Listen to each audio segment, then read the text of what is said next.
So I guess it's probably a seasonal thing because we're coming into that holiday season.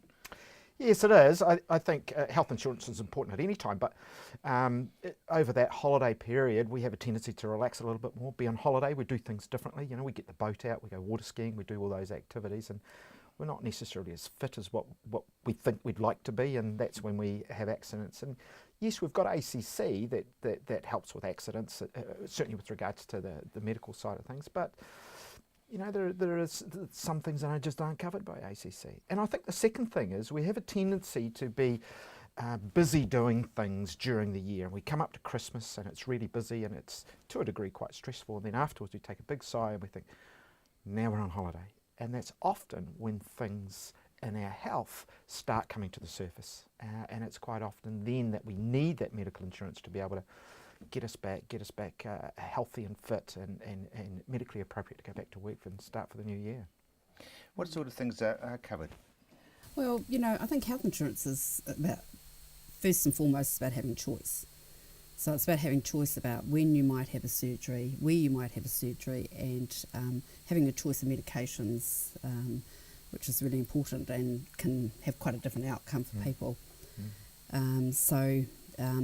And generally too, our biggest risk, you know, is the major surgeries, not so much the day-to-day hospital doctors and dentists sort of costs. Not so concerned about that. It's just having access to those big events. And things like hernias. I mean, the ACC don't necessarily cover that. No, they don't. And there are other medical issues that ACC once upon a time may have covered and probably did, but don't anymore. A tennis elbow is another one. Occupational overuse type syndromes are now not necessarily covered by ACC, and quite often not, because it's not directly or solely related to the occupation that you do. I'll give you an example. If you're a carpet layer and you have bad knees, which you're bound to have, you are likely to get that covered by ACC, because a carpet layer's on his knees all day long, every day. There's going to be some direct consequence of that. But if you're if you have a hernia and you happen to have done something while you were lifting, that's just as easily done at home as it is as part of your employment. And ACC will say, well, that's not necessarily as a result of an accident. It could be just wear and tear, and you know, although they could. The difference with ACC is it creates uncertainty. Will they cover it or won't they? The biggest fear that I would have would be something's wrong and you go through the public system and you wait for 6 months, 12 months, 18 months. That's right. So statistics tell us at the moment that only 30% of New Zealanders actually have health insurance. So that's quite a low figure.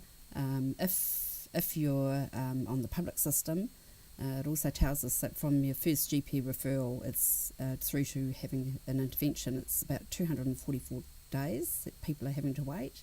244? Yeah. Whereas that's nearly a year. That's right. But if you've got your medical insurance, then generally it's a couple of weeks. So there's a huge amount of difference. Because Hank, somebody in pain, I mean, I've had a hernia and they're bloody painful. And if I had to wait for nearly a year... Yeah. You're in pain for a long time. Yeah. Look, and it's the lifestyle issues that medical insurance gives us those choices. Hips, knees, elbows, shoulders, they're ones that where if they go wrong, they're not going to kill you. Yes, you're going to be in pain, and yes, you're not going to be able to play golf or go and milk your cows or mend your fences because you're in pain. And if you do have to do that, you put up with the pain. So the public health system says, well, it's not a priority because the man with a heart attack who's going to die if we don't take him, he's a priority. Man with a sore shoulder or need a hip transplant or a knee, not a priority because they're not going to die. And it is as simple as that.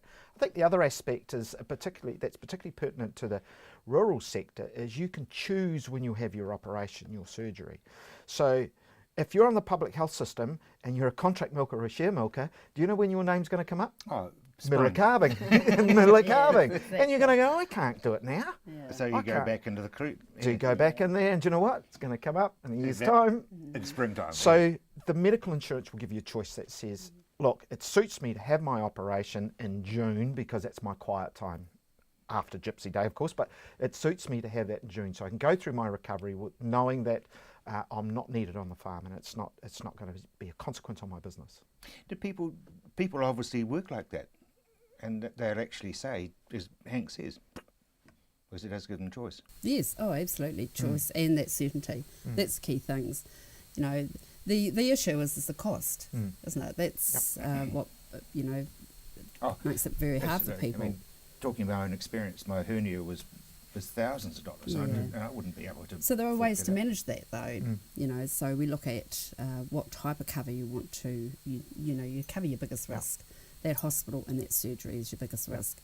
Like I said before, we're not so interested in paying your doctor's visits and things like that. You can generally fund that yourself. So basically, you as a broker, because you know you broker deals, don't you? So you fit whatever a person or couple need to their needs. That's right. Some people can fund a bigger excess than others. That's a great way to make your premium more affordable as well. Well, if you've got to get that figure of 30% up, you two, and I know you'll do everything you possibly can. Look, have an absolutely wonderful Christmas. You too, Rob. Yeah, we'll see you again in See you the in the new new year.